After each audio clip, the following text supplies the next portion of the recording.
All right. I will go ahead and call the Town of Essex Select Board meeting for Monday, January 27th to order. First, agenda additions and changes. Is there anything from staff? No changes. I will note that, or additions, I will note that the reading file item I about the farmer's market, we did not actually include that in the packet, so apologies for that. There is a memo at your seat, so you can see it today, and we will include it in next week's packet, just to make sure everyone in the public gets a chance to see that as well. Any additions or changes from the board? No. Seeing none, no need to approve the agenda. No changes have been made. Next on the agenda, public to be heard. Public to be heard is a time for members of the public to address the select board on items that are either on the consent agenda or are not on the regular agenda. If you're in the room, you can raise your physical hand. If you're online, you can click the ellipse, the three dots, choose reaction, and you will have an option to raise your hand in that space. I don't see any hands in the room. I don't see any hands online. And we are still early for the public hearing, which starts in 2.5 minutes. Is there any objection to moving on to the consent agenda? Okay. With that, I would entertain a motion to approve the consent agenda. I make the motion we approve the consent agenda as presented. Thank you, Don. Is there a second? Second. Thank you, Ethan. All those in favor of approving the consent agenda, please signify by saying aye. Aye. Aye. Opposed, nay. Aye. And since we do have a remote member, sorry, I'm a little tongue-tied this evening, we do need to have a roll call vote. Dawn? Aye. Ethan? Aye. Kendall? Aye. Andy? Aye. And I also vote aye. Consent agenda carries 5-0.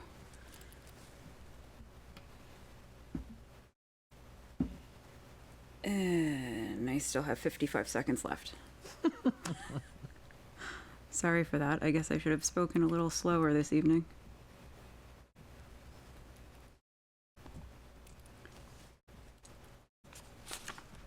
You have your ukulele, Andy? Do you want to entertain us for a minute?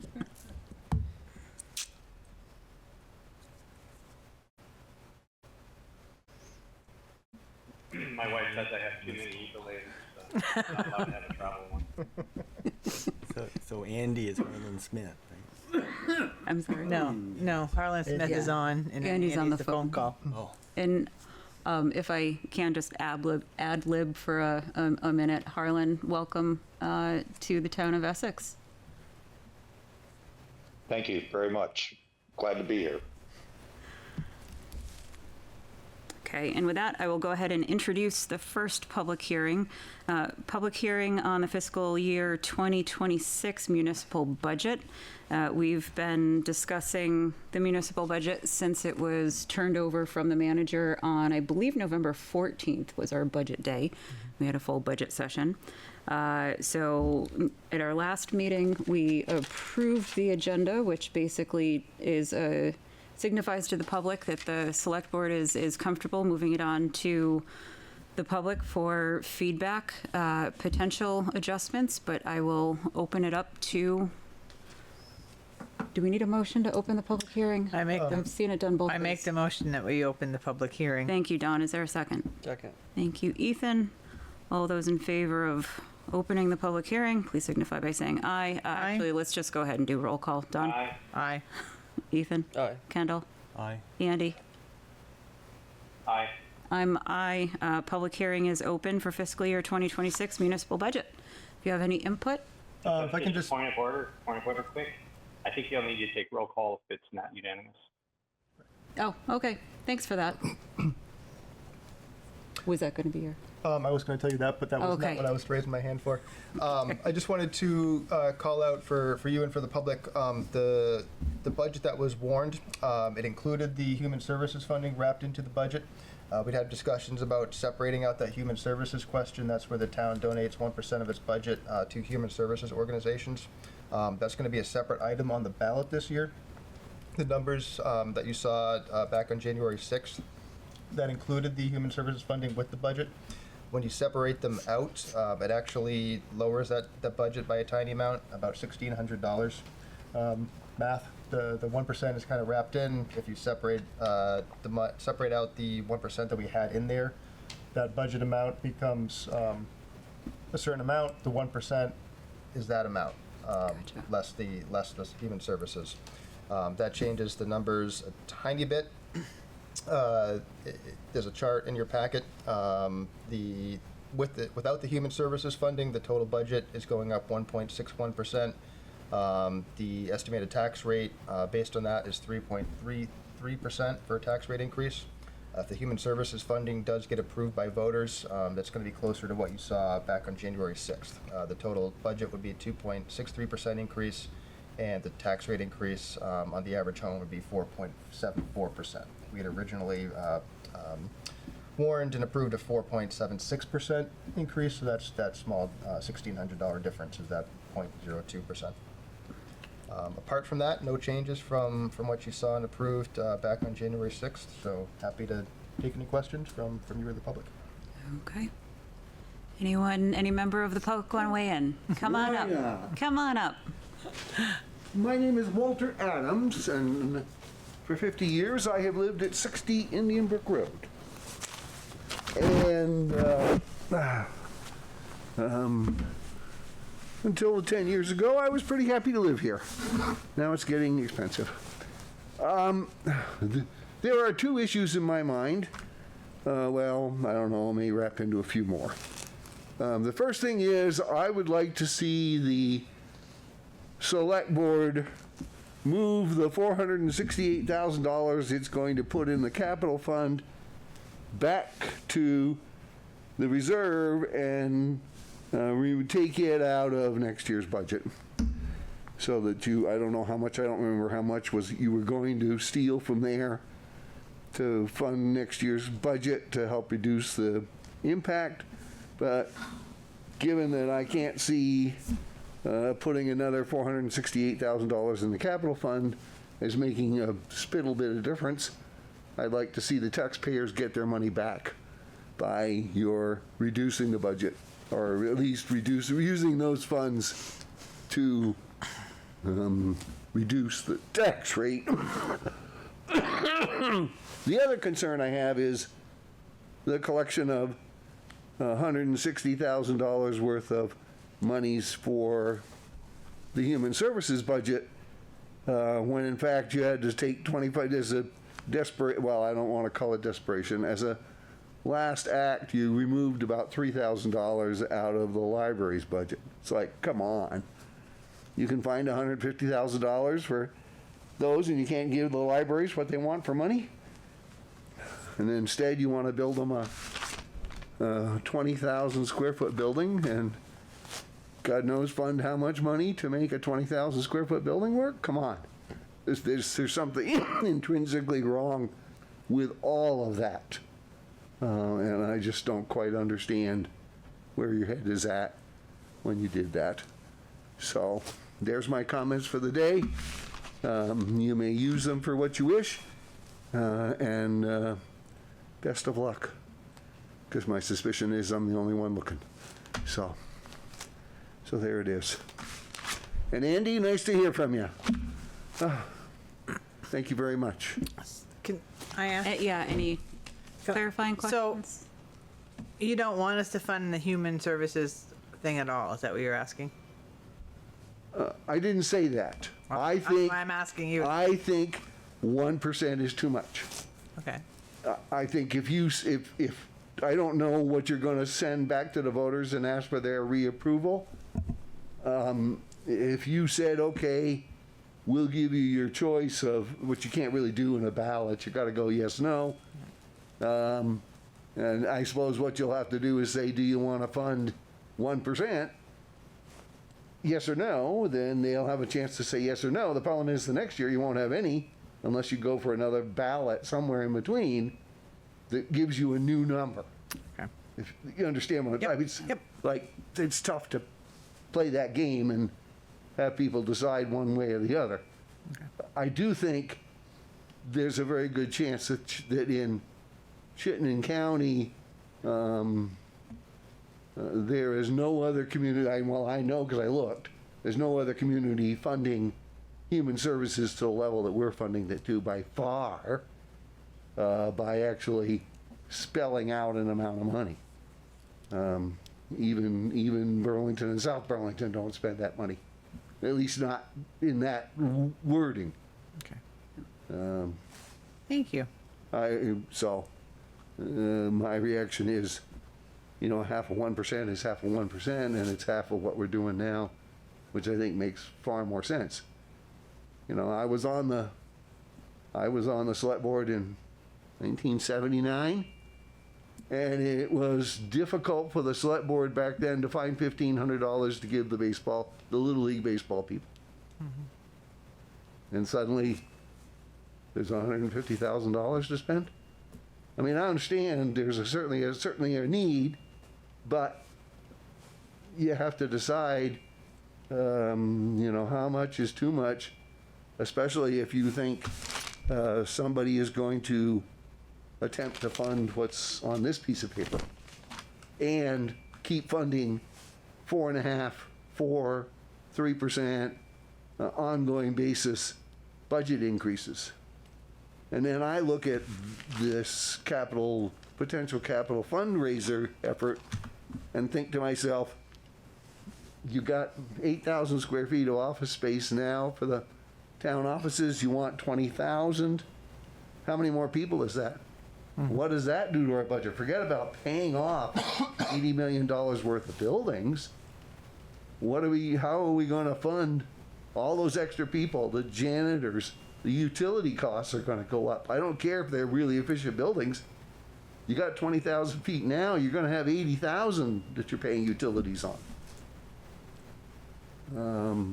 So I think I don't want to find myself in Burlington's position where they're being taxed to death. And then somebody comes up and says, oh, by the way, our sewer and water need $250 million. Good luck.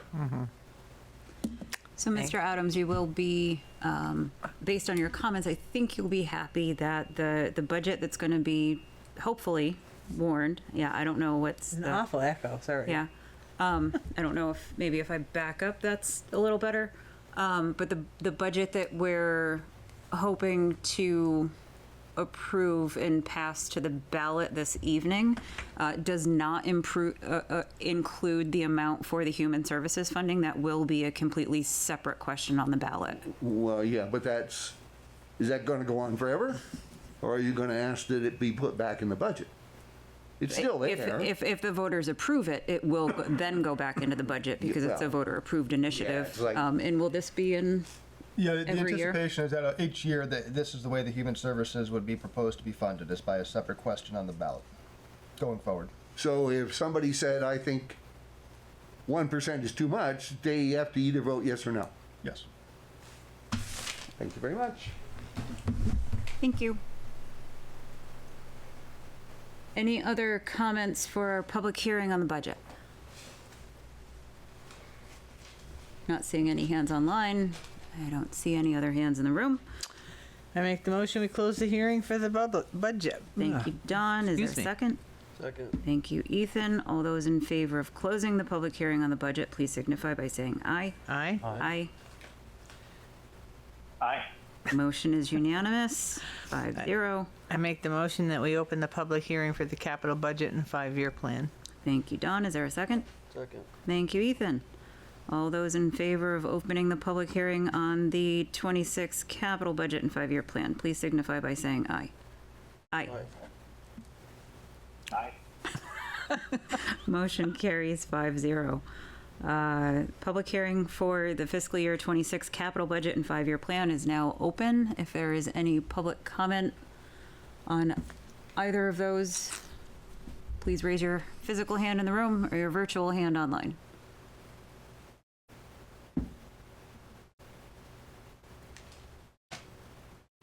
Okay. No public comment for the public hearing. I can make the same comment again if you wish, but I've got somebody Oh. coming on right now. Okay.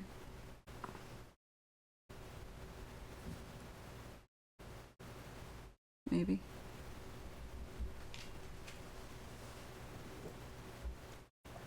I think so. We did just have somebody join online. So just to recap, we're currently at the public hearing for the fiscal year 26 capital budget and 5-year plan. So if you have any public input for the public hearing, that's where we're at currently. I guess I'm going to ask, it really sounds a foolish question, but how do I explain this to the public? So we're taking, I'm a little confused as to which money is going where for what with this one. I mean, I'm going to be honest about it. I'm not sure what we're doing, so. For the capital budget? Yeah. So we're taking $216,000. I don't understand where these funds are going here, though. Sorry about that, but So there's, I want to check the memo so that I'm not spouting. Okay, so the fiscal year 26 operating budget includes a transfer of $216,000 to put towards capital. to put towards capital. So transfer from operating to capital. Okay. That's one piece. All right. $250,000 of fund balance was assigned to support the capital budget. Okay. On top of, right? Right, and then there are fund balance assignments of $500,000 from a prior year. I'm sorry, I have that mixed up. The $250,000 was previously designated for future tax rate reduction. Okay. That was repurposed into capital. Thank you. And then another $500,836 was approved on January 6th from fiscal year 24 year-end fund balance. Okay. Now As well as revenues from the capital tax at $487,000. and some interest revenue. And some interest revenue. Yeah. So thank you. those are the funding sources. Okay. Any more detail that I could help? No, but that makes it. I just couldn't get. Thank There's you. a number of components there.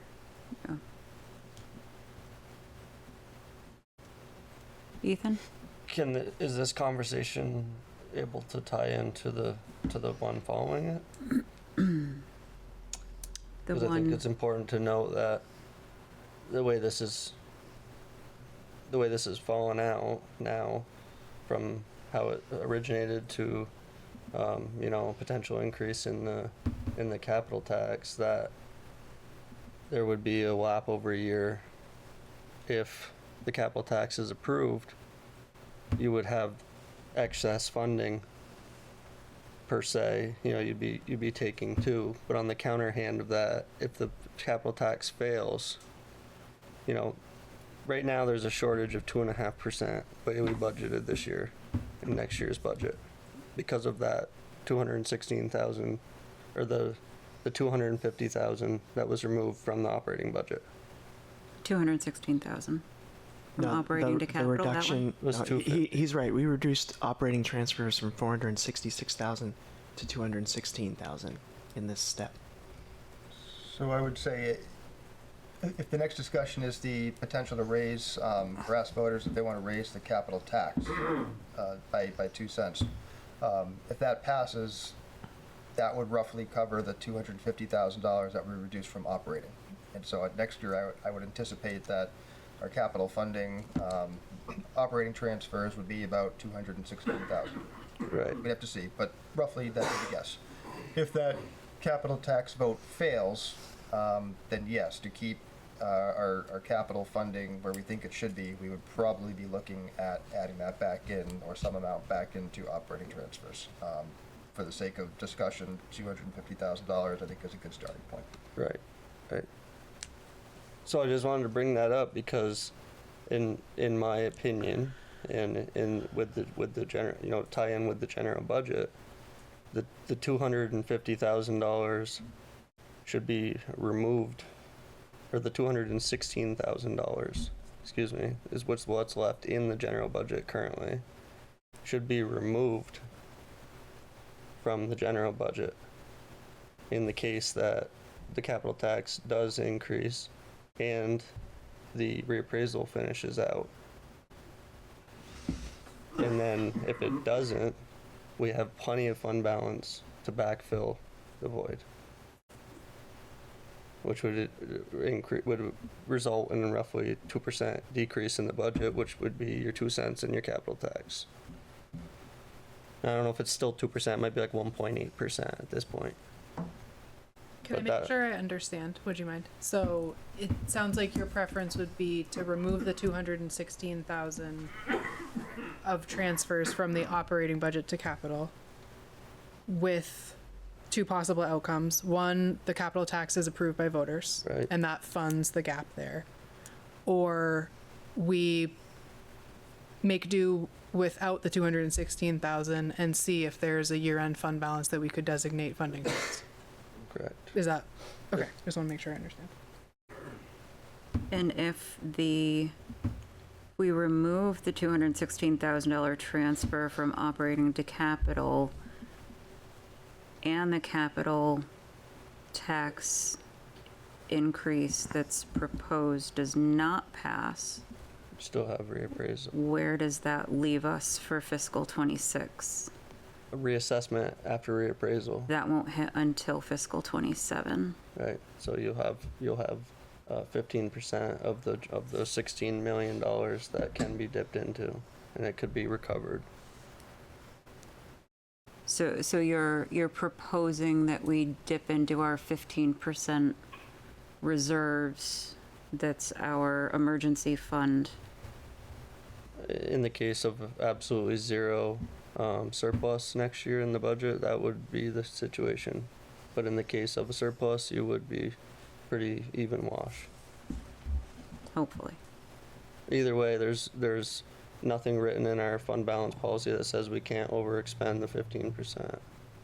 So it wouldn't be any policy change, it would just be a vote by the board to cover. Yeah, actually, the fund balance says that we can set aside a maximum of 15%.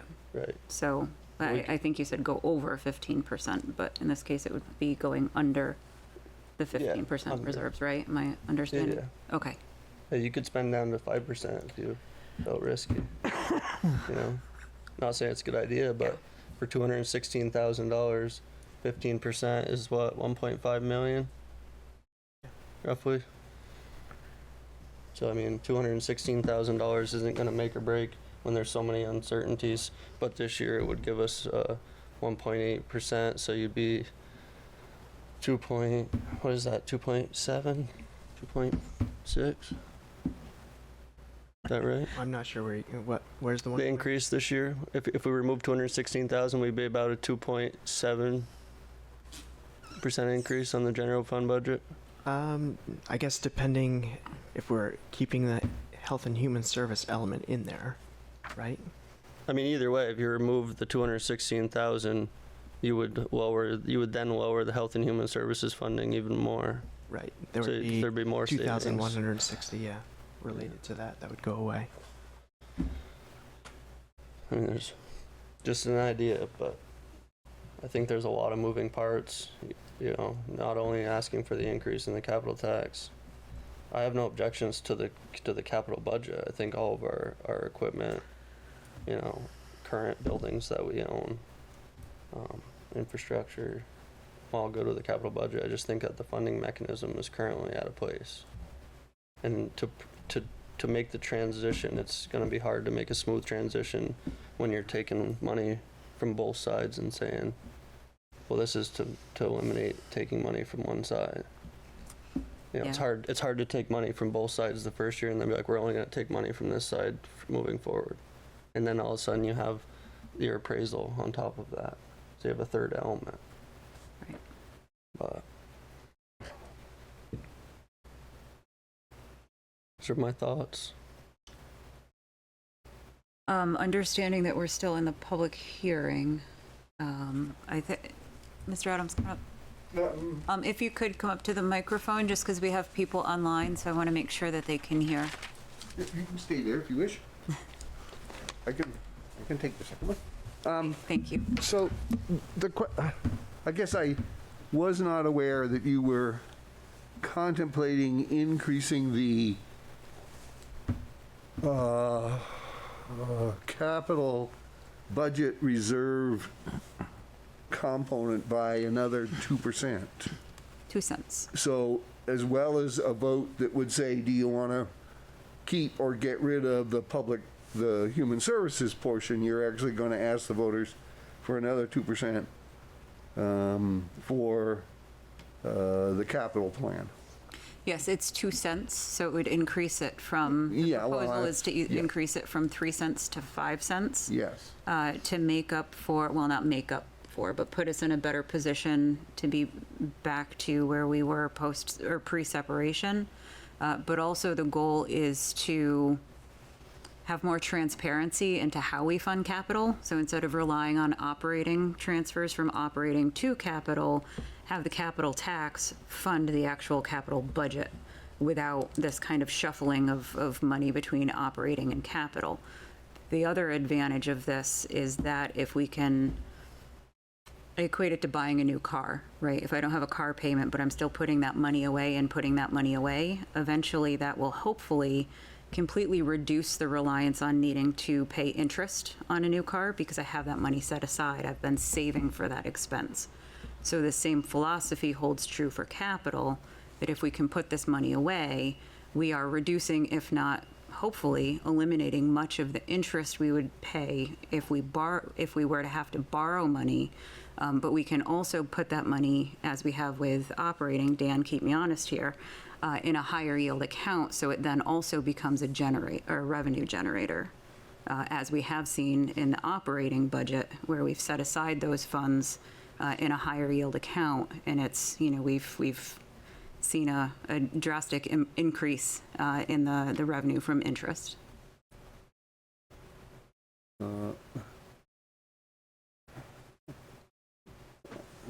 The problem is, historically, the town of Essex has taken every nickel it's received, paid the taxpayers back 25 cents on the every extra dollar that it might have raised, and kept the rest.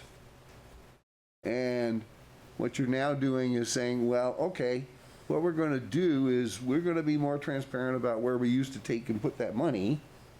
We're going to say to you, we need to have you directly fund an extra 2% over here to help us with the capital fund, but you're still going to end up with between $400,000 and $500,000 a year that you're going to have as extra, and I'm still concerned that then says you're going to overfund the capital budget because you can by that $300,000, and maybe as a token to the voters, you will give them back $100,000 to take the 5% budget and turn it into 4.5 as an increase.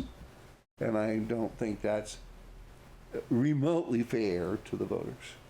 And remotely, and that's been going on for 15 years. And I'm certainly not very happy, quite frankly, with where my taxes are. And unfortunately, there seem to be a bunch of very rich people in town, or they're not paying attention, and they don't seem to care, which is pretty staggering to me.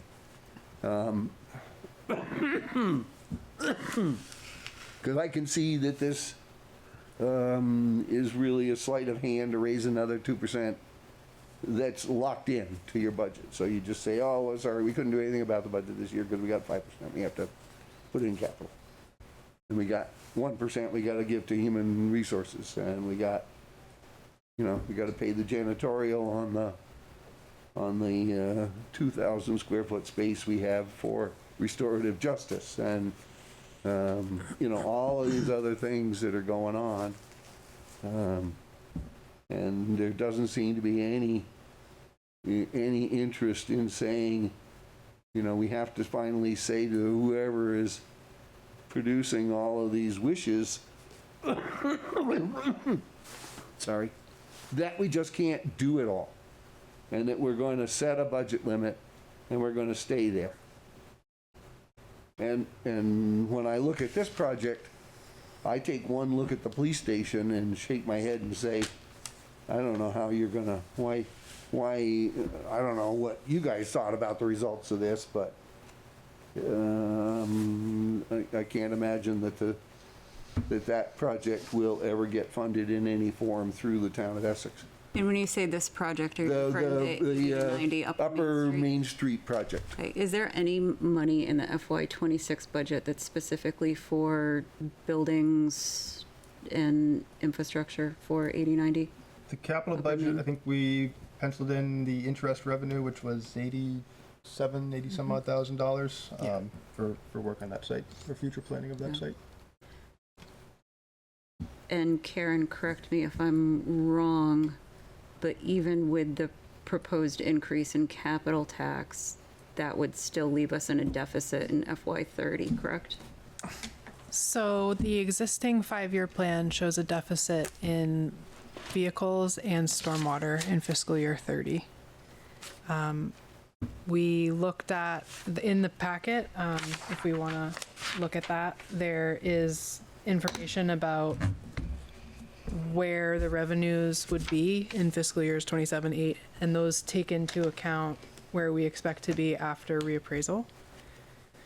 If my screen loads here, I can tell you a little bit more about those. Well, I guess what she just said scares the heck out of me. Because after reappraisal, your income shouldn't be any different than it was before reappraisal. Isn't that the whole point? The way the capital tax works is it's based on the value. Oh, of the okay, grant yes, list. so you're Right. gonna, you're, the capital tax? No, it's not, it's based on your town budget. No, 5% of the town budget, isn't it? it's 5 cents. So it's 5 cents on the value of the. Oh, okay, Right. so by raising the grand list, you're basically going to raise that number automatically. That number, if I may. Yeah. The capital tax would raise. Our analysis from Dan and Karen and myself, others have shown that we're not funding capital to the point that we should be. Just focusing on our vehicle replacement schedule, we're not raising enough money to replace the vehicles we have, and that's before we factor in stormwater, buildings, infrastructure, paving, all the other capital needs. Okay. So the idea is really taking that 2 cents, reducing the amount that's coming out of operating, that $250,000 that we've taken out of operating and are funding through fund balance this year. Just to make that $250,000 would require a 1.54 cent increase on the capital tax. We're asking for 2 cents, or recommending 2 cents, because we do feel like we're behind on funding our future capital needs. With the reappraisal, we have a good, decent projection and estimate of what that will raise after reappraisal. It's going to be right around the amount that we think we're going to have. The small gap that's left, we think we can cover with grants and other revenue sources. If that comes out to be too much, is if we get further down the road, I don't think, I'll speak for myself and make recommendations to this select board and future select boards. I don't think we're going to be looking to fund more capital than we need. I think that if it's too much, Well, no, not recommendation especially if you're going to be negative in lower the 30. capital tax. If you're not negative till 31 or 32 when you do this 2 cent set, I don't have any problem with that. But I think if we're addressing capital needs as they currently exist that may or may not have any serious money in it for this project, for Upper Main Street, other than dribs and drabs, I don't see any major problems with you're trying to get enough money so that we could not see the impact of having to buy 2 police cars buried in our budget. They come out of capital. They don't now, but that's beside the point. And I would say that police cars are kind of the one exception because we're still sharing police with Essex Junction, and so we are budgeting for got it. police capital. But I just remembered them being in the budget. That's why I mentioned that when I read through the budget.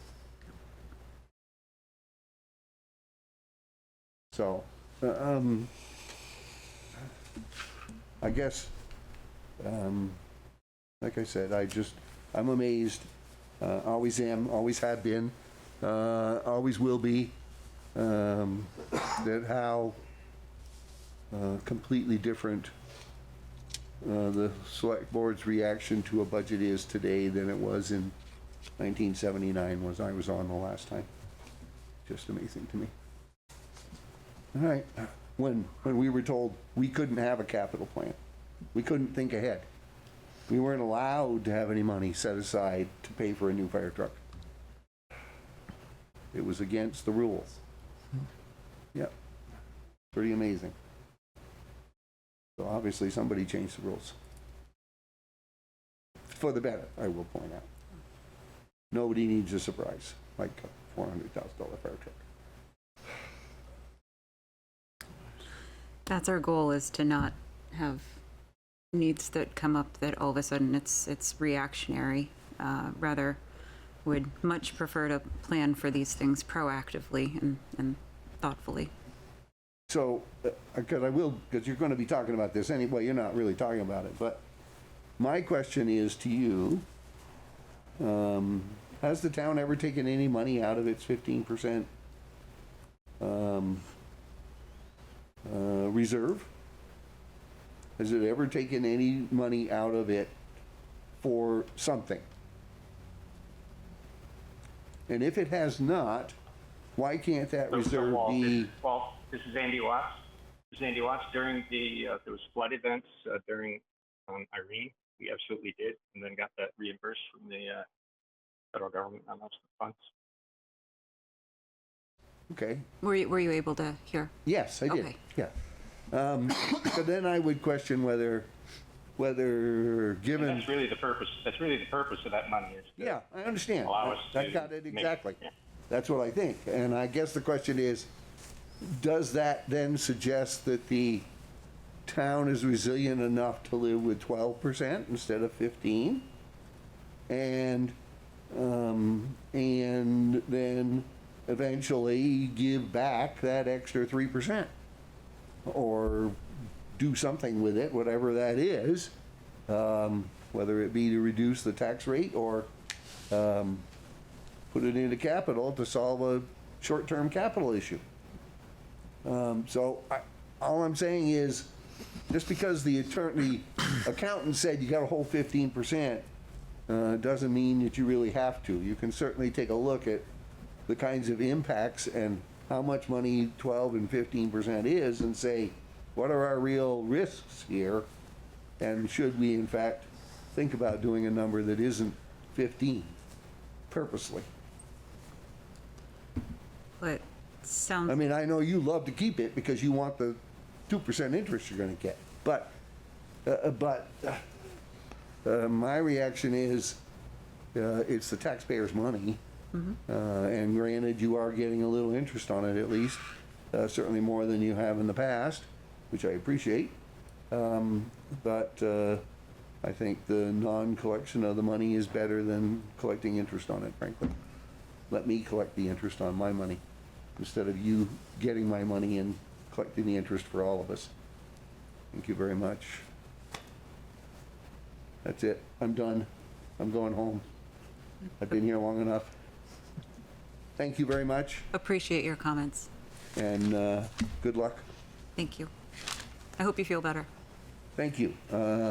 I believe I'm on the other side of it, so it's just a function of how many days it's going to take, how many days I can't stay home and I have to come out for something. It was twice today. It was a pain in the butt. Thank you very much. Have a good night. I'll call one last time for public hearing on the capital FY26 capital budget and plan. I do not see any hands, so I would entertain a motion to close the I public make the hearing. motion, we close the public hearing on the capital plan. Thank you, Dawn. Is there a second? Second. Thank you, Ethan. All those in favor of closing the public hearing, please signify by saying aye. Aye? Aye. Aye. Motion carries 5-0. That brings us down to presentation of the fiscal year 2024 financial audit.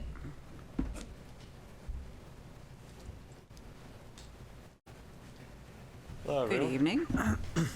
Thank you for having me. Thank you for being here. Absolutely. It's my pleasure. My annual visit. Let me just start right in here. All right. I'm also battling a little cold, so Poor Dan. You're it is the season. I'll reintroduce myself. My name is Bill Kaiser. I'm the shareholder at Cattell Brannigan and Sargent in charge of the town at Essex Audit. That's been the case for the last few years, but this year I'm actually the partner on the job. Greg Sargent since retired, so I've now taken on that lead role. We were on site for the town audit in early October, which is on schedule with prior years, maybe even a little bit earlier, which is a good thing, never a bad thing to be earlier.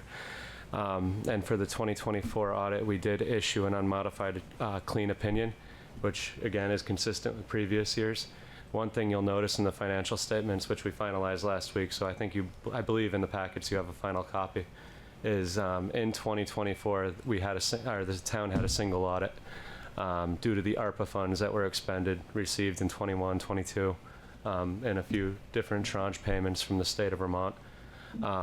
Those funds were used to purchase the land that we were just discussing at 8990 Main Street. I believe that's the address. 80 and 90. 80 and 90. But during our audit testing for the single audit, we noted no internal control issues, no compliance issues in relation to the spending of the funds, and overall no issues in that testing. I did want to point out in the reports for the single audit in the back, it does make a comment that the town of Essex is not a low-risk auditee. There's a difference between high risk and low risk, and we always the accounting standards say low risk, so we're not putting the words high risk in there. It just means that you haven't had a single audit in the last 2 years, so we have to test 40% of the expenditures incurred versus 20% of the expenditures incurred as if you are low risk. Obviously, you've got in excess of $3 million and one payment for $3 million, so it did not change our scope of testing at all. We still just tested that one land purchase, noting no issues. As far as audit adjustments go, pretty consistent with previous years. We get a trial balance in early September from Dan and Jess, and as we start the planning or wrap up the planning for our audit, do some analytical testing and make inquiries of them, they're still getting ready for us to come. So a few journal entries are made in between the time that we get the trial balance and we start field work. Those are the majority of the journal entries that we posted during the year, during our audit field work for 2024. We didn't have any material alarming journal entries that the council should be aware of. I think overall, the financial statements and the budget actuals that are presented throughout the course of the year and presented to Greg or the board are pretty fairly stated compared to what you're seeing in the audit reports today. And also, I would like to point out this was I think it was the first full year, obviously not Dan's first full year, but the finance department didn't have any turnover this year. Jess had her first full year with fiscal year 2024. It's a pleasure to work with the two of them. Overall, very responsive for a very responsive client. And Greg has always made himself available as well during audit field work to sit down and meet. So overall, it's a very nice client to work with for KBS. Getting into the financial statements, I'd like to start with the MD&A, which is the management discussion and analysis. Really, that's because the governmental financial statements are on a single year basis. The MD&A gives the reader of the financial statements a true glimpse of what happened year over year, historical context, as well as future expectations. I think there's some verbiage in here about the land purchase and the future capital project on that site, as well as other projects in both the Water Sewer Fund, Recreation Programs Fund, and the general fund along with capital projects. Then we move into the government-wide financial statements. These are most reported on like as if they were a business on a full accrual basis financial statement. You'll notice that the town still has significant cash balances. I think similar to last year, that's very important to point out just because this is the first really full year of true separation from the city of Essex Junction. The town is no longer holding on their balance sheet those cash accounts, and you've been able to maintain a pretty strong financial position as far as cash on hand goes, with all those funds being paid back. You'll also know if you compare the financial statements year over year, there's always been a large payable back to the city. All of those payables have been relieved. This year in the financial statements, there are small amounts due to and from, but they're really just a true up of the shared service agreements as of year end that have been settled since year end, reconciled back and forth by Jess at the city and Dan here. The net investment in capital assets are really the equity that the city, or the town, sorry, has invested in its infrastructure, net of depreciation and debt. That number for all funds is $32 million. And then the restricted funds are made up mostly of the state reappraisal monies of about $775,000, and then a police department donation, as well as the opioid fund settlements for another $80,000, making up that total. Moving on to the fund financial statements.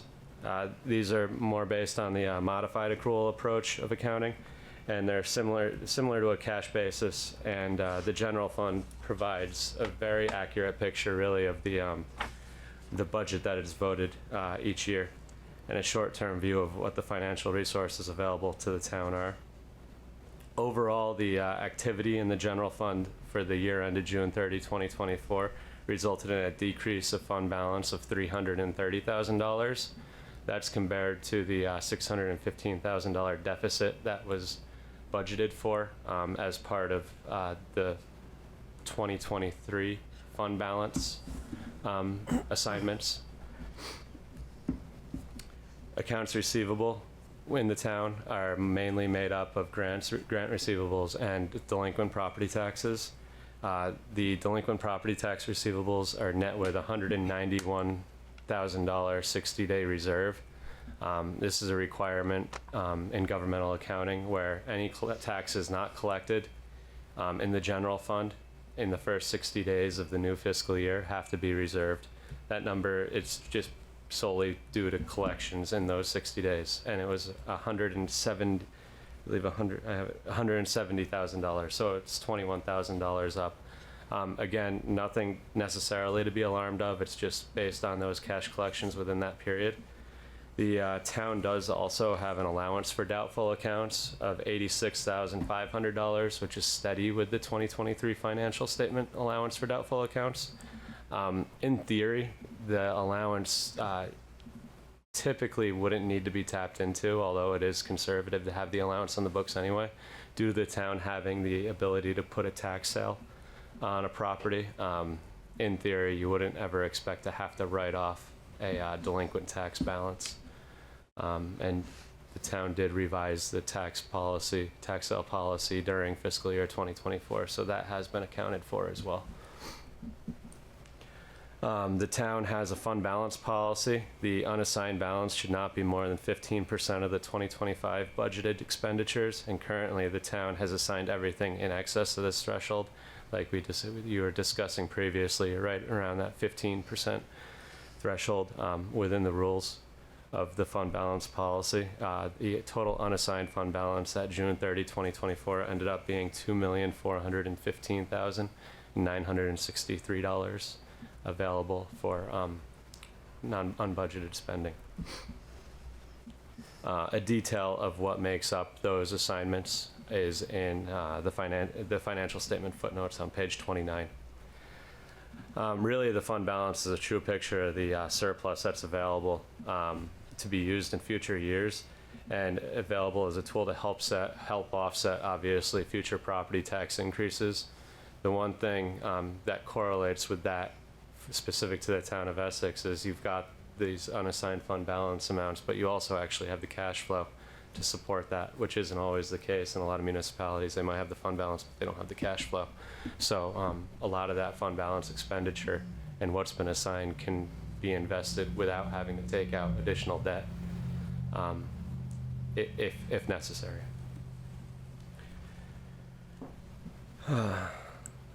The majority of the funding available in the capital projects fund has already been assigned. There's also a detailed footnote in the same fund balance footnote of what projects have been assigned for in the capital projects fund, and it sounds like you're all aware of those projects and reserve commitments as well. Moving on, the proprietary funds are the water and sewer fund, as well as the recreation programs fund.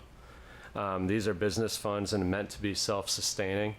The water and sewer fund reported a loss of $62,000 in 2024, while there was an increase in net position of $120,000 in the recreation programs fund.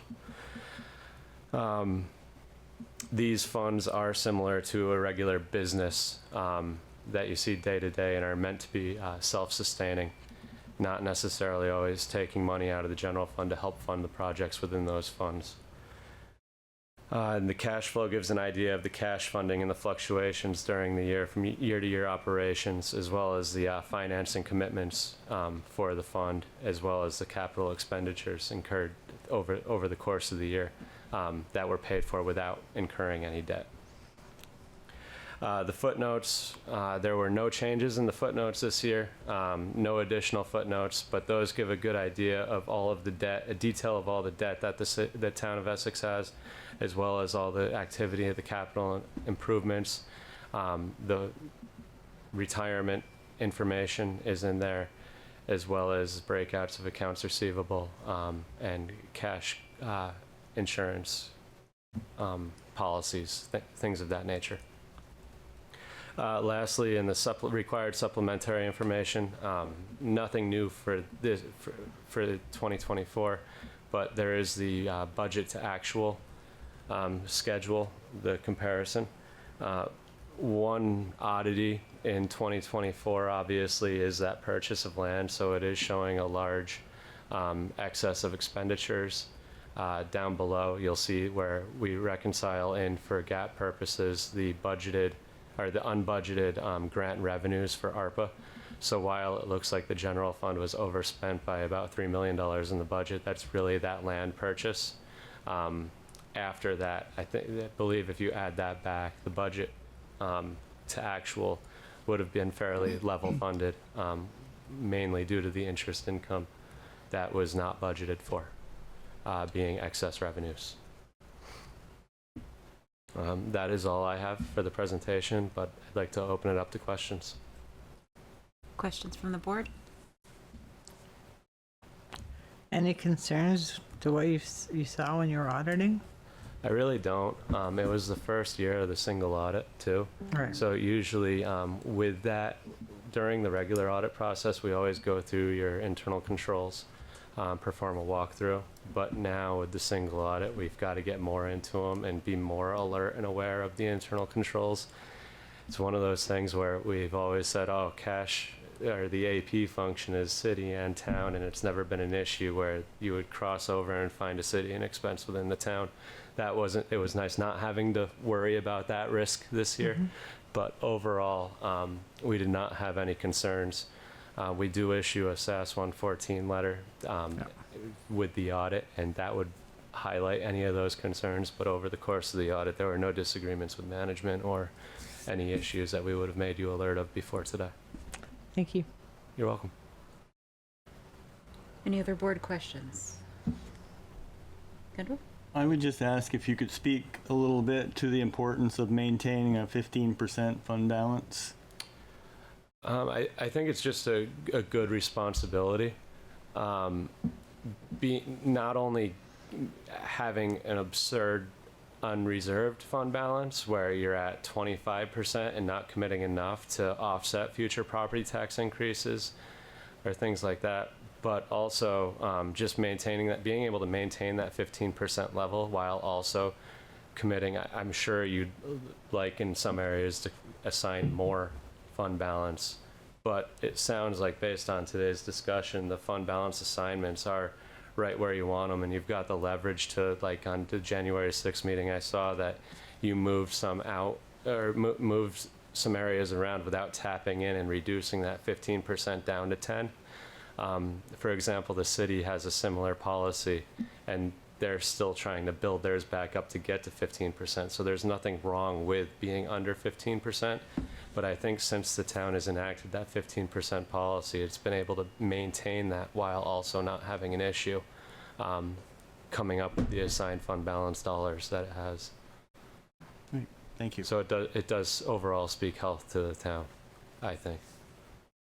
So it is good fiscal management. I think it's good fiscal management, and like I said earlier, the fact that the town has excess cash flow in excess of that unassigned fund balance and the assigned fund balance figure, that's also a promising sign. Okay. Thank you. You never know what's coming down the road. Exactly. Ethan?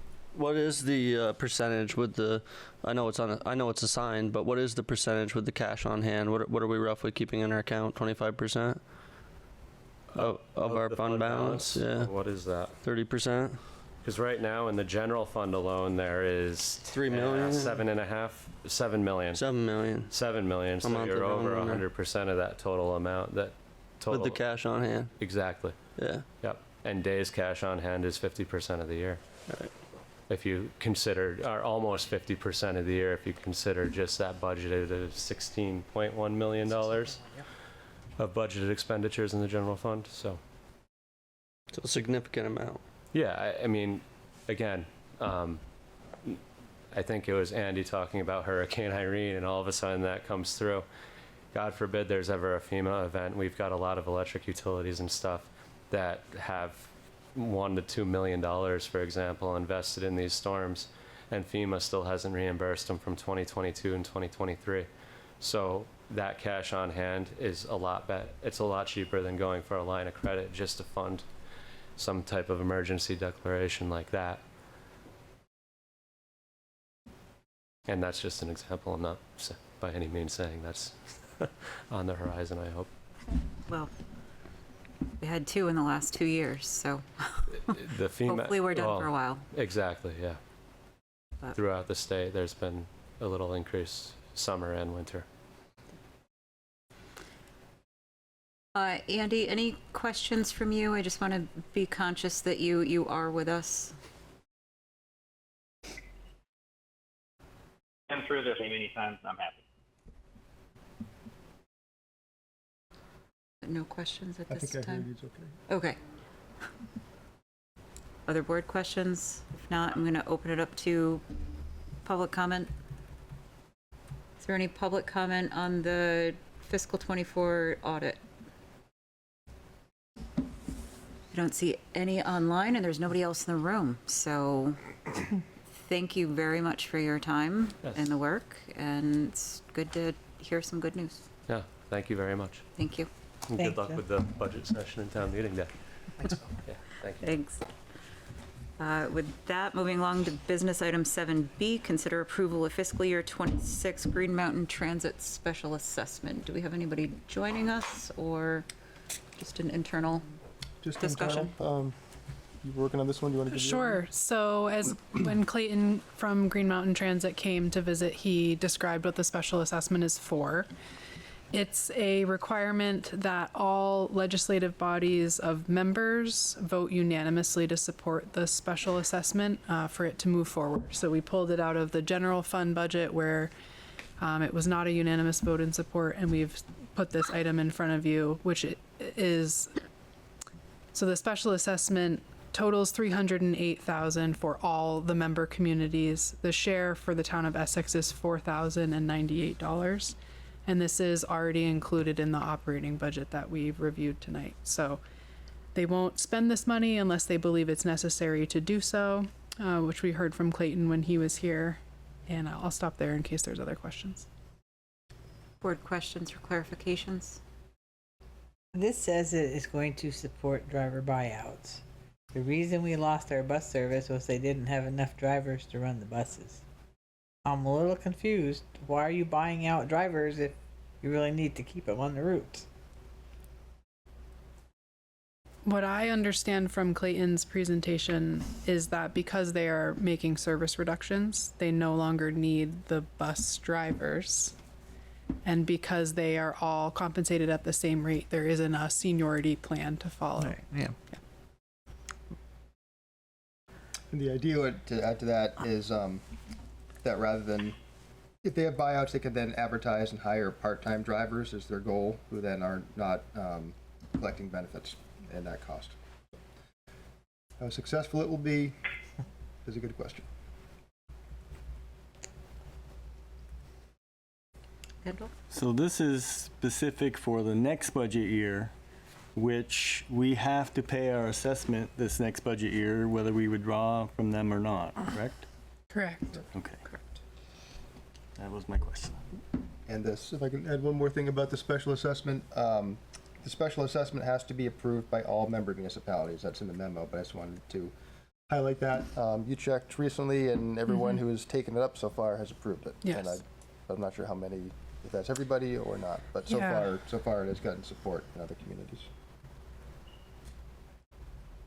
Ethan, you had your hand up. I was just gonna say that we didn't have to pay this one, but Greg covered that.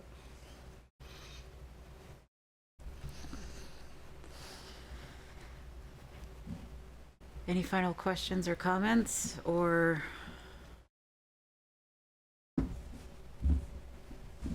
Would someone like to make a motion?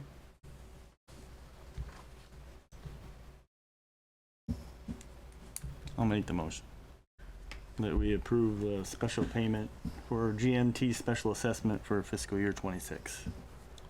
Thank you. Kendall, is there a second?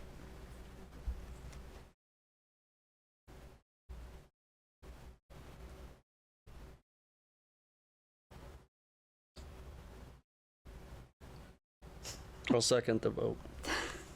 Thank you. Point of discussion.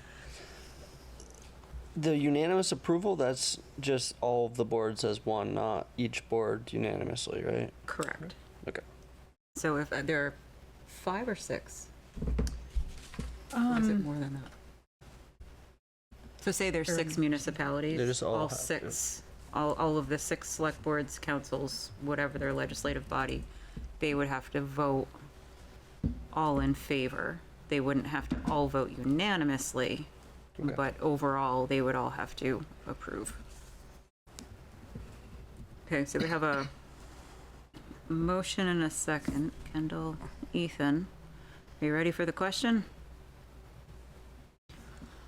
All those in favor, please signify by saying aye. Aye. Aye. All those opposed, nay. Nay. Nay. Andy, what say you? He muted himself.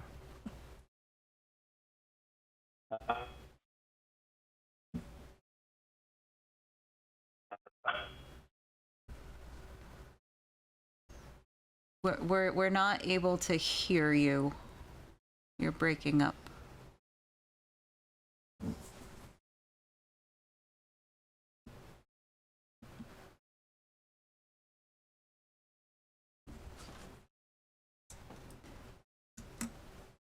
Andy, can you try coming off mute and trying again?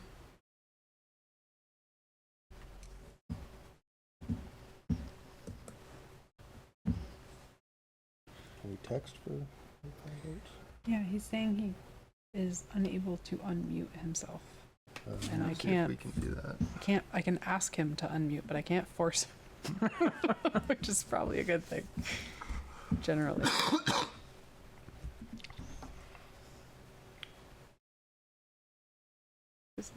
Oh, there he is. Yeah, I cannot unmute. Andy, you look unmuted.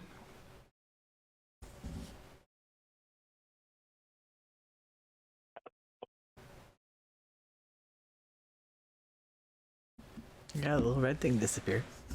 Yeah. Call back. We lost him.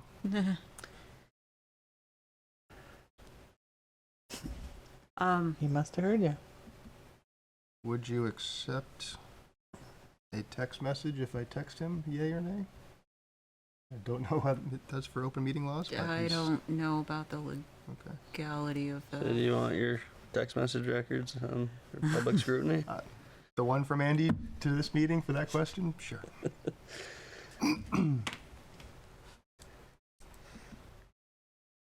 That is an interesting question, though, because we do allow for remote attendance and remote voting. Mm-hmm. But if someone is not publicly attesting to how they're voting, I can try to call him and just put him on speakerphone. oh, he's back. Okay, can you hear me now? Yep. Hear you better now. Hello? Hello. Okay, sorry. I disconnected and reconnected. I was trying out over and over and over again to unmute. Did I miss the vote? We were waiting to see if you were going to come back. Were you a yay or a nay? Yay. Okay. Aye. Yes. So motion carries 3-2. And since this was not unanimous, we need to go to a roll call. Don? No. Ethan? No. Kendall? A. I vote yay. Andy, you go ahead. Yes. Okay. Yes. 3-2, motion carries. With that, we are on to 7C, consider approval of fiscal year 2026 municipal budget. So we've been discussing since November. We've had public comment. We've had a public hearing. So we're bringing this back to the board for our kind of final go-round. So is the amount to be recommended 16,365,963? I'm seeing a nod from Dan, Yes? That's, okay.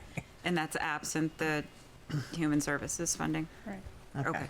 All right, then I make the motion that the select board adopt the fiscal year 2026 municipal budget in the amount of $16,365,963.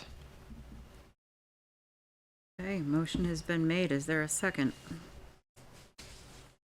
I'll second that. Thank you, Don. Thank you, Andy. I have a feeling that there's going to be discussion on that motion. So we'll open it up for some discussion.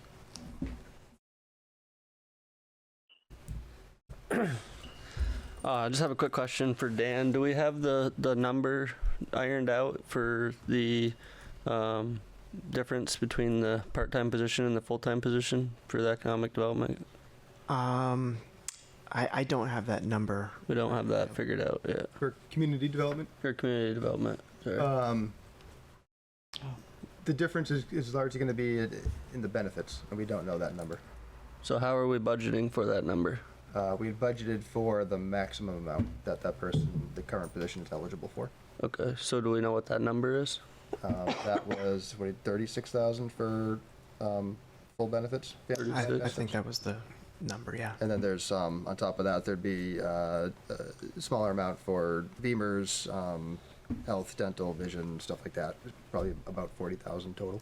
Okay, so my proposal would be to lower the budget by $256,000 to remove the $216,000 transfers from budget to operating budget to capital, and then remain at the part-time position for the community development. But that's where I'm at with it, because I think it's important to note that there's 186,000. I might be off on that number. 176,000. I think it's $186,000 in the capital fund currently for 8090 Upper Main Street for future buildings. There's about 30,000 at the start of the fiscal year, and we were transferring about 80,000. So I'd say it's more like 110-ish, yeah. I just looked at it. I'm gonna go pull that number up real quick because I was just looking at that. But that's my opinion, and if there's no support for it, then I say we cut the talking and call a vote. But if anybody has support for it, So is that a motion to amend? that would be my motion to amend. We'll Okay. lower the budget by, at minimum, the $216,000 that is gonna come from operating to capital, under the pretense of the vote. And my backing there would be that there's I gotta get to the exact amount here. It was just in front of me.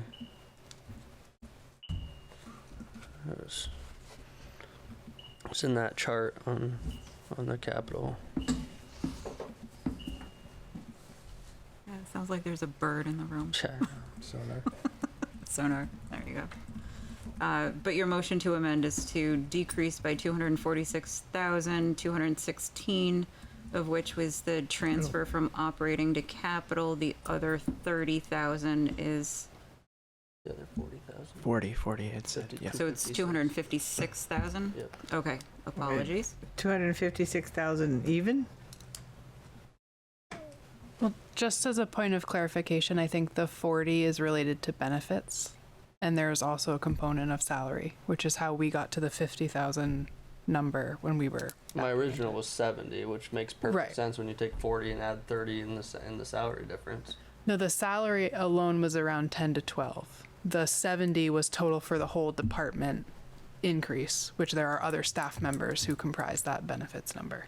So 50 was for that part-time position to become full-time, with I think 37 or 38 of it being benefits and 12 being salary. Are you following me there? Yeah, so the hours currently, we're 20-something hours a week. 28, 28. I believe. 28. Yeah. Okay. So do what you will, but So 12 hours a week is $12,000, or, yeah, 12 hours a week is Yeah, it's $12,000 on the whole year. a year, yeah. And the increase in that line item of the 40,000 was just the raises this year? The 40,000 is the family plan. No, which is- in the line item in the general budget for salaries under community development, there was $40,000 increase. Okay, so if we take the 11 or 12 out The And rest it- was raises. for existing staff.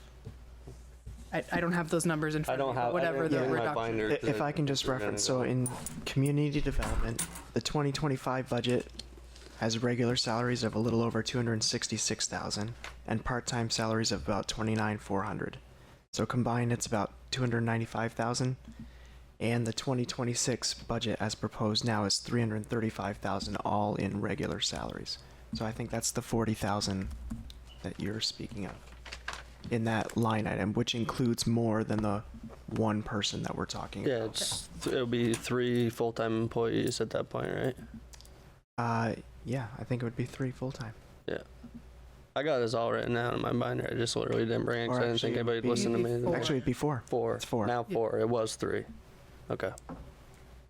It's going from 3.7 FTEs, if you will, to 4. So the other part of that increase, Ethan, from 70 is there's $31,000 in part-time salaries right now. That would be added to the full-time salaries line item. And so it's the normal raises, the shift of part-time salary now being reflected in full-time plus the additional hours. Right. So that, yeah, $30,000 is going from part-time to full-time. So that's why that $70,000 number is there. It seems a little bit higher than your normal raise. Right, but remove the 30, you still have 40 left over, right? Yeah. Yeah. Yes, I get you. I'm following. Yeah. But like I said, if there's unanimous approval for the budget, go ahead. But those would be my recommendations. And the number there, it was actually in the audit. I can't believe we don't have that number readily available for how much is in that account, Dan? The municipal buildings, future municipal buildings. So, if I'm following along in the audit, Yeah, it was in the audit. I'm trying to get back to it, but so municipal complex projects in the audit report, I can't tell you which page it is in the packet, 29. but it's 38,911 at First the end of year. fiscal year 24. Yep. And then we're proposing moving 80,000 or so within the capital plan in 26 to add to that total. Okay. There's a number in there. Let me grab it. 87,585. Okay. What's the total? So 87 and 39 is about 126. 126. Okay, that's what I saw. So that would be my counterintuitive to taking out the 216,000 is that there's potentially $126,000 that's set aside currently, proposed to be finished set aside currently, that could be repurposed for the time being. Okay. But the municipal complex is in capital, Right. right? And It is in capital, yes. so we would have to transfer that from capital to operating? No. So I think this is kind of, if I can go off of what you're thinking, Ethan, eliminating all the operating transfers to capital Right. at the core of this, and then saying, putting this $87,000 in play that's proposed within the capital project. I don't know if you want to talk about that now. I know it's all related, but I know we're talking about the operating budget too. But I think he's putting on the table not assigning that $87,000 to the municipal complex, essentially. Okay. But in relation to the municipal budget, we're talking about a $256,000 reduction, which is eliminated the $216,000 transfer from operating to capital and deducting $40,000, which would be roughly the equivalent of the addition of benefits for what would be the A full-time move to position. full-time for community development. Is that correct? Correct. Okay. Is there a second to the motion to amend?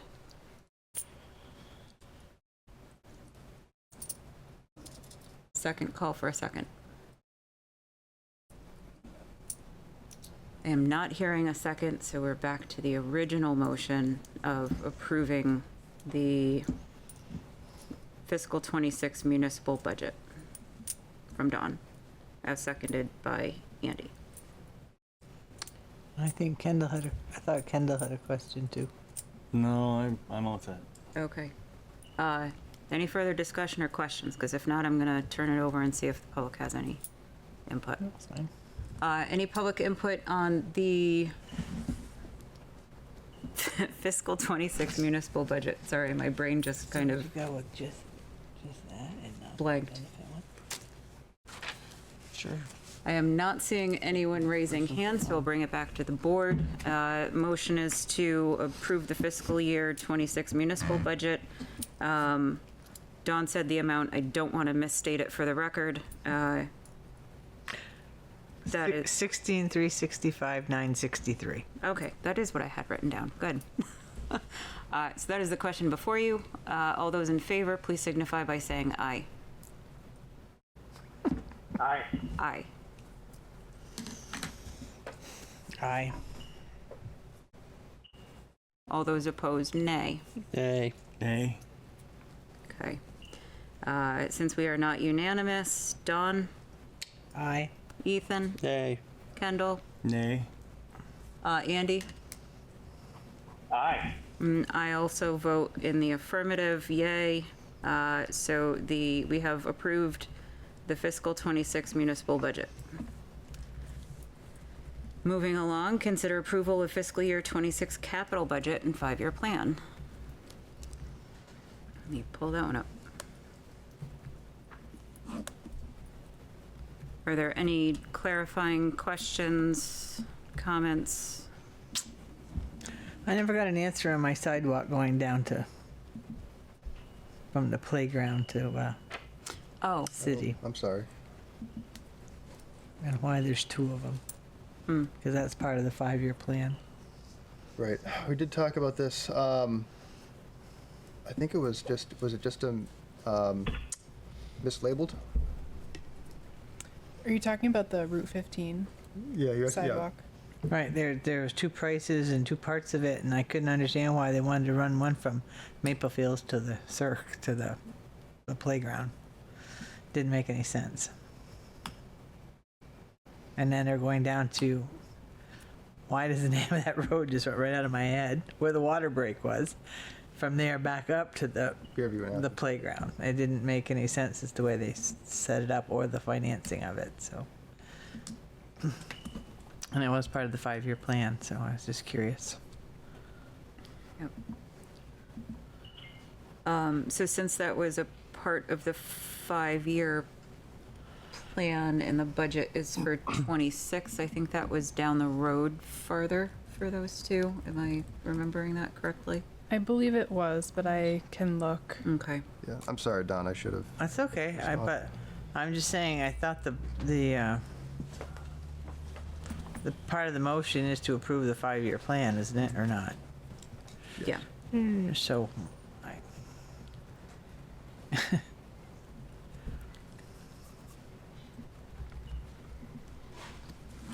maybe not. It says one thing at the top and it says something at the bottom, so hold on a minute here.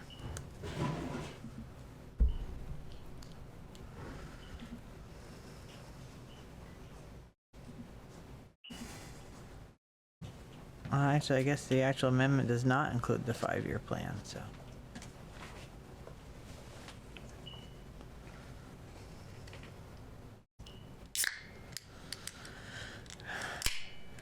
That's all right. No, I don't know.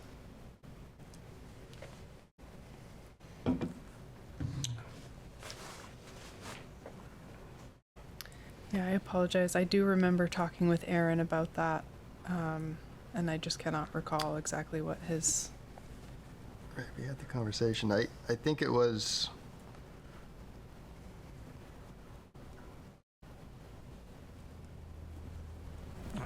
I think it was just bad labeling on our part, is the short answer. But I'm not. I'd have to get back to you, Don. I'm sorry. Mm-hmm. So the amount that's in the budget is $20,000 for the Route 15 sidewalk from the Cirque to the mini golf location. So that is in the 2.79 million. So Go down to the You next can- line. No, I think the next one says it's the rest of it, isn't it? there's another section of Route 15 sidewalk from Athens Drive to the Cirque that's proposed for fiscal year 27. So there's a couple things that could be done in the budget. If you don't want to support that $20,000 being reallocated, you could reduce it. And then with the 5-year plan, I think that's intended to be a preview. I don't believe that. Certainly there will be other changes just out of happenstance that will happen before that plan comes back to you again. So I don't think that there's action needed there with the $100,000 on that end if there's concern there. That's not in the 2.79 that's in front of you to put on the ballot for this year, or to approve.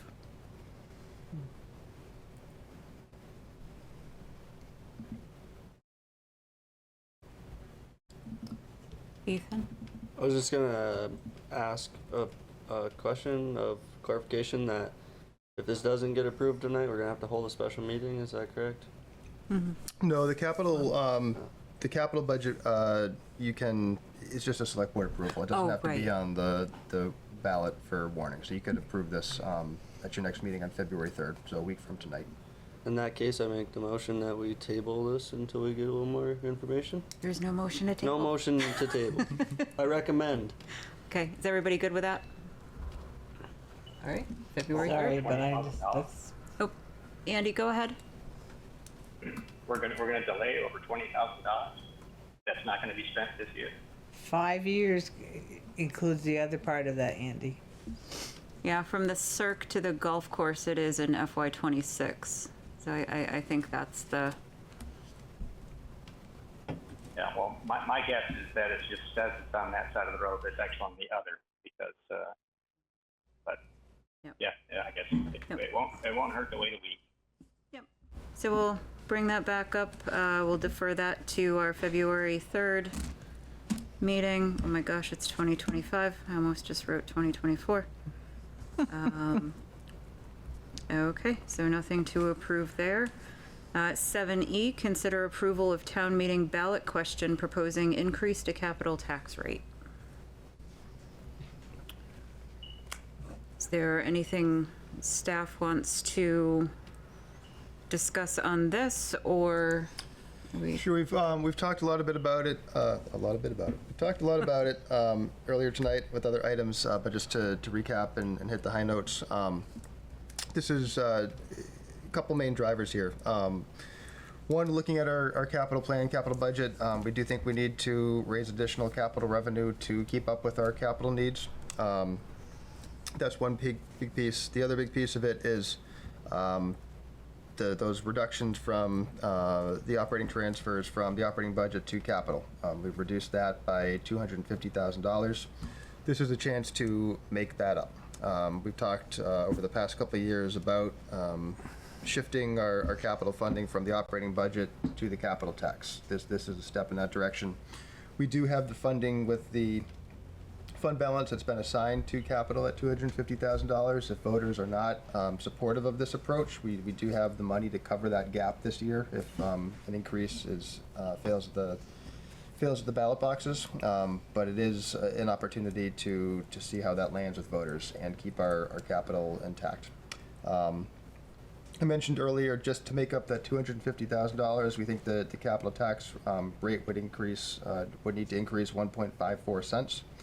We are asking for more than that. That gets back to that first point I made about the need to catch up to fully fund our capital. That's the difference. There is the reappraisal coming up. Dan put together some numbers that are in the packet about what the reappraisal projections will be. We still think we're going to be a little bit short, even if with 5 cents. Karen put it in the memo. We think we can make up some of that difference through grants, through other funding opportunities, and ways to do that. So that is the staff recommendation. The 2 cents is out there. That's what we put out there for recommendation and discussion. Do really think you should strongly consider that at least 1.54 cents to make up the difference shifting out of capital. But with that, Dan and Karen have spent a lot of time on this, so I'll ask them if they have anything to add before turning it over to you. No, I think that was a Yeah, I good think that's summary. pretty succinct. Yeah. Kendall, I think I saw your hand go up before. I've had it up, but Yep, go ahead.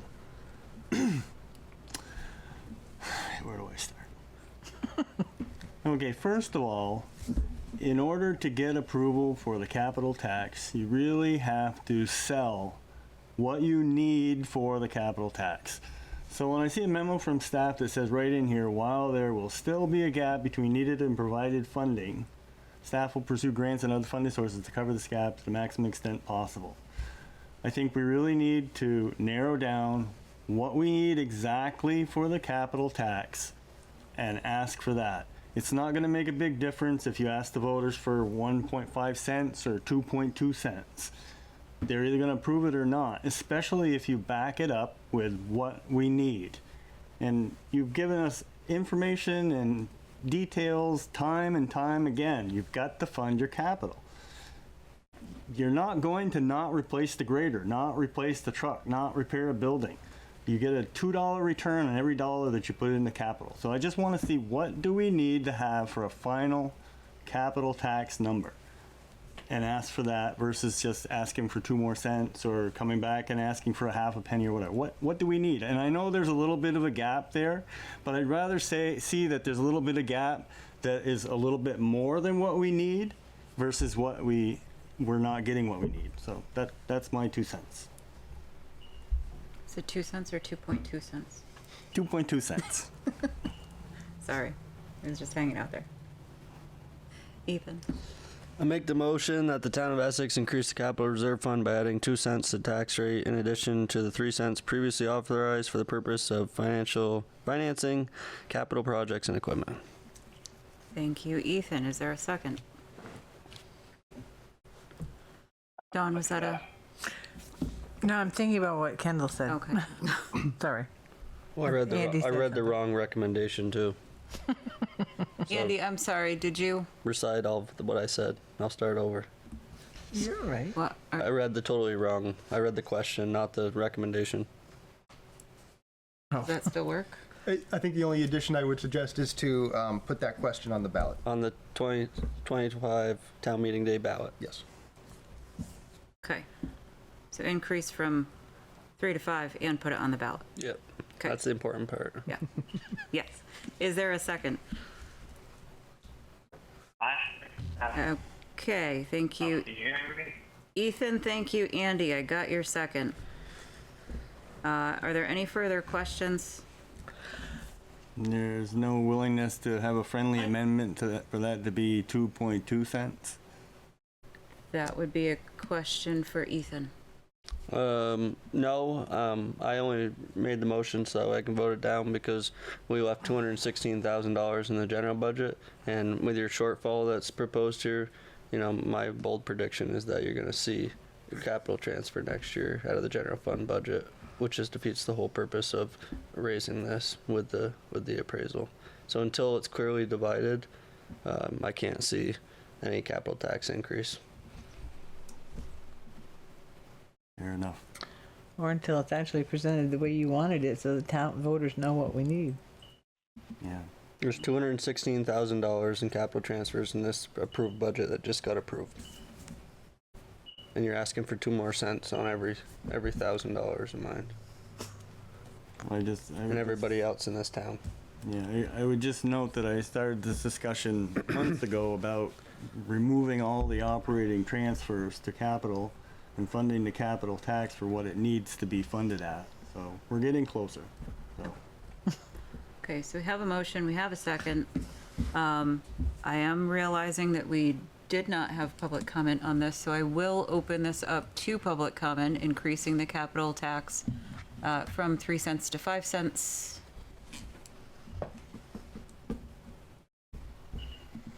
Okay, bringing it back to the board. Are you ready for the question? Recording in progress. Sorry. Glad you're here. All those in favor, please signify by saying aye. Aye. Aye. Aye. All those opposed, nay. Nay. No. Nay. Okay, we need a roll call. Dawn?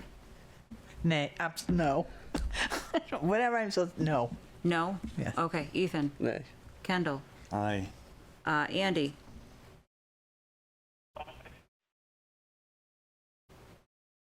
Is that an aye? Did you hear me? Yes. Yes.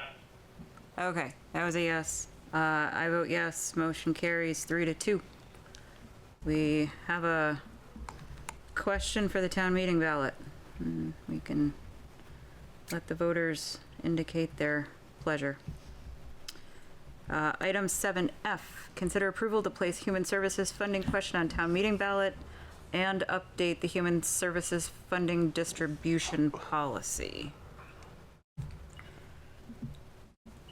Apologies, I'm just getting back to the memo.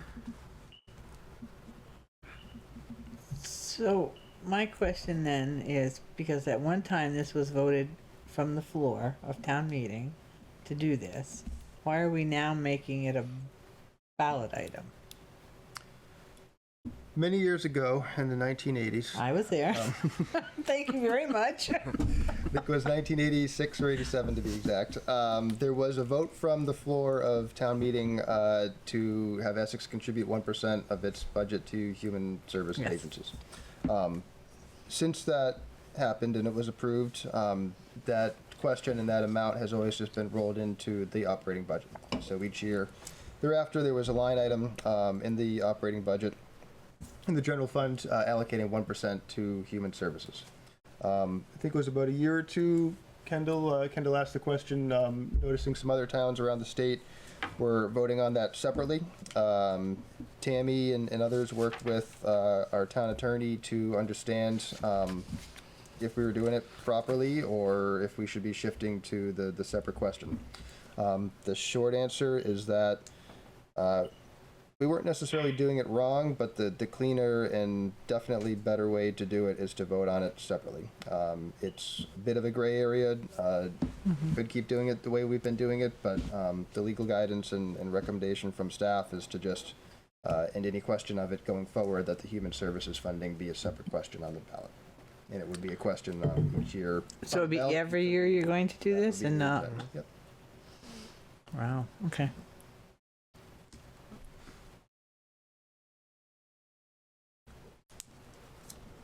Are there any questions, comments from the board? Kendall.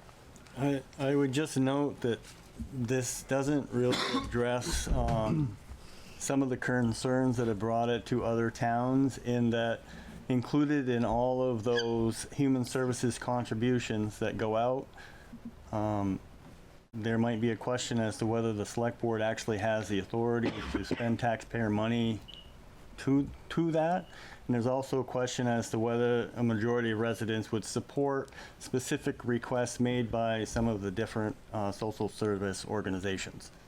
So I just still have that concern about the way that this is worded for the ballot.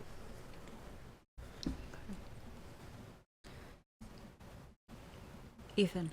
Just talking here, but you know, the only good side of that is that if there is enough of an issue with certain, and it gets voted down, you know, then it comes back to the select board, and we decide, how do we get a human service fund approved? What is the percentage? What is the, you know, something that's never been done before? I'm not saying it's not going to pass or it is going to pass. I'm just saying that there is that opportunity for something. If there was an issue, you know, it could be voted down and brought back to the select board as a singular item. I kind of like the idea, personally, to vote on the whole thing separately.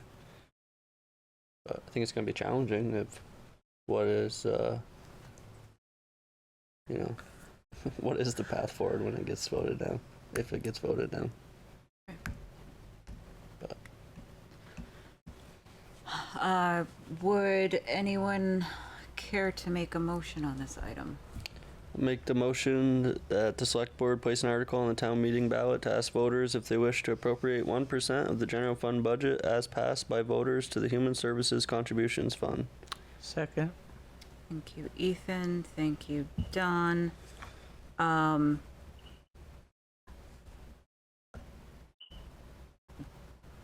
Okay, are you ready for the question? Did you want to open it up to? Is there any public comment on the human services funding ballot item? Bringing it back to the board. All those in favor, please signify by saying aye. Aye. Aye.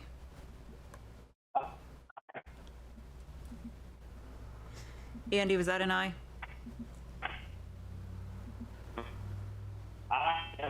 Okay. All those opposed, nay? Nay? Okay. Since it's not unanimous, Don? Yes. Ethan? Aye. Kendall? Nay? Andy? Yeah. Yes. Yep. Andy is an aye.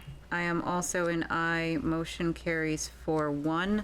I will note that we also have an item to recommend the select board approve the changes to the current human services funding distribution policy that was not included in that motion. So I would entertain a motion for that item as well. Sorry, I did not see that. Yeah, I Hold on. didn't.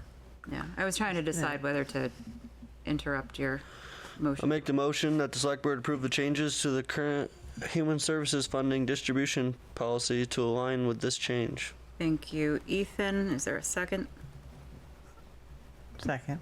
Thank you, Don. All those in favor, please signify by saying aye. Aye. Aye. Aye.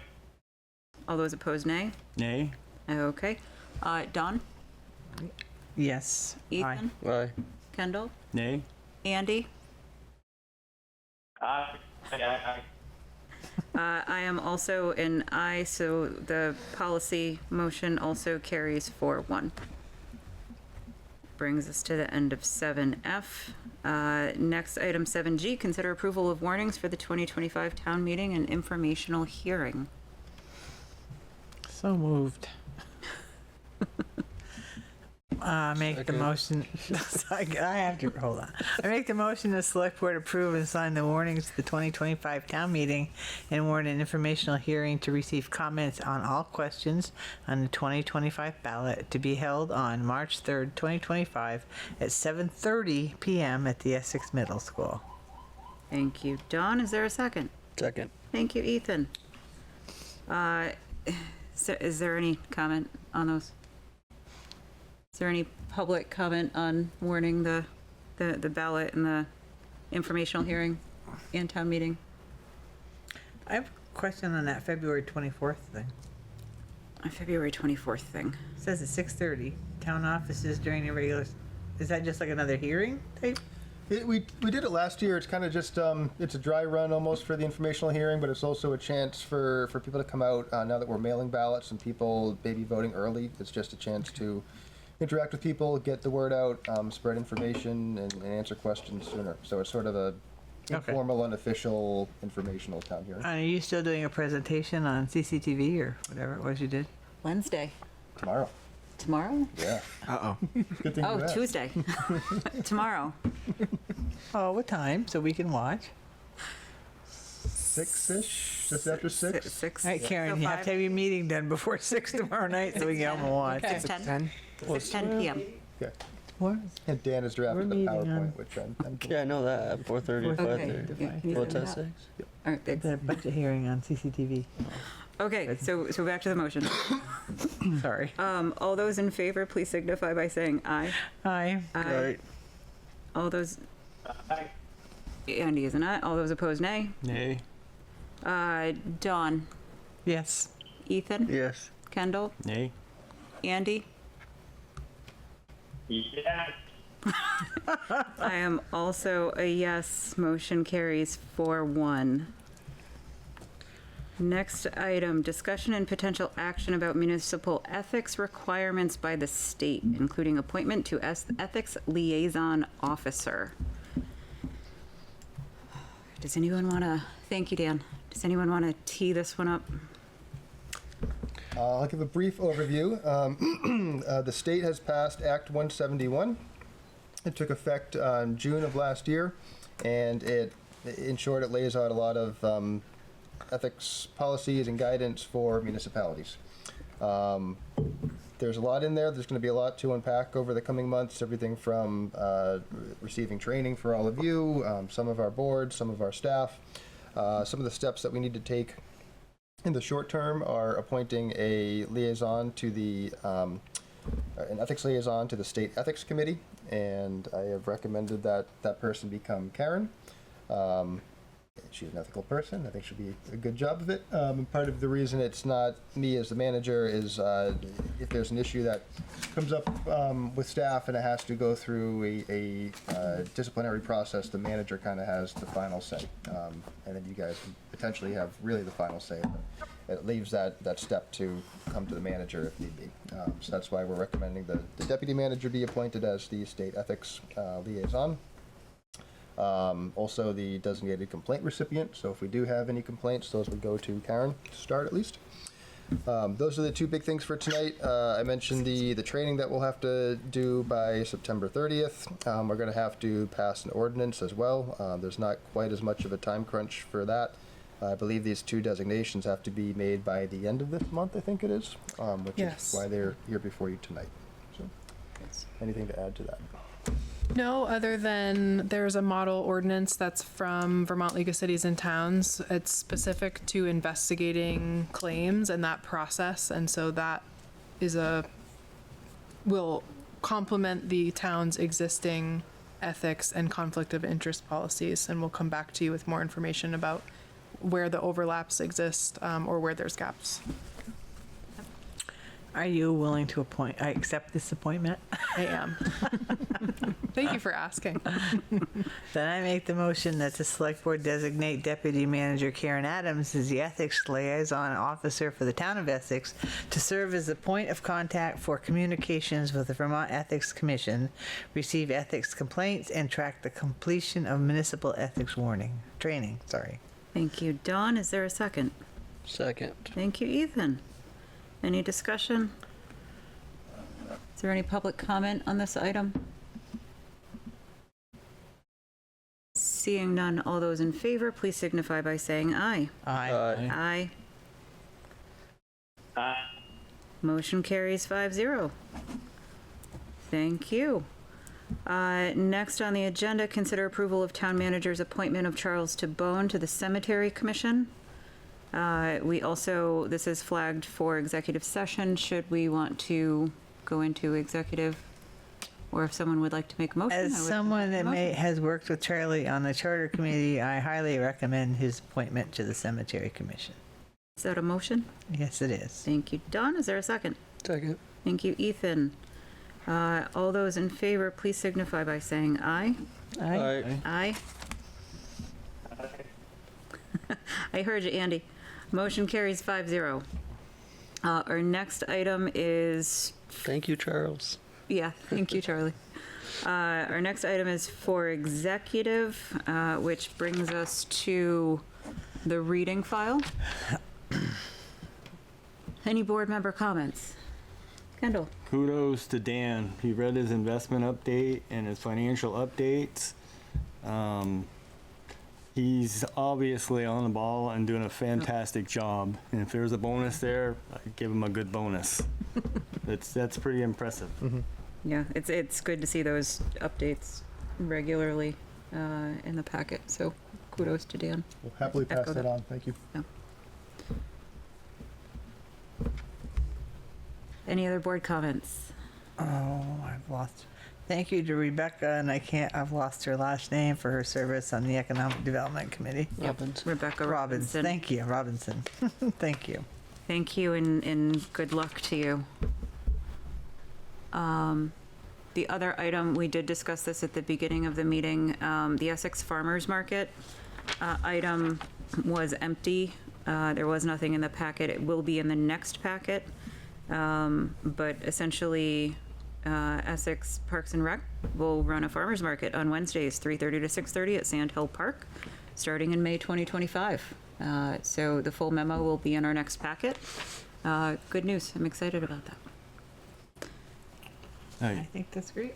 Kendall? I would just add to that and say great job, Adrian, to do that. And maybe she could do the same thing with the community gardens, because that really shows you the support for it. So. And that does bring us to the end of our agenda. So I would entertain a motion for... Madam Chair, I make the motion that the Select Board enter executive session to discuss the negotiating and securing of real estate purchase or lease options in accordance with 1 VSA Section 313A2 and to include the town manager and deputy town manager. Thank you, Don. Is there a second? Second. Thank you, Ethan. All those in favor, please signify by saying aye. Aye. Aye. Aye.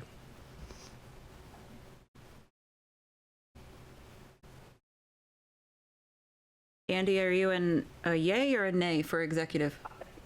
I heard an aye. Thank you. Motion carries 5-0. We are now in executive. Are we coming back out or are we, okay. We will adjourn after exiting executive session. No action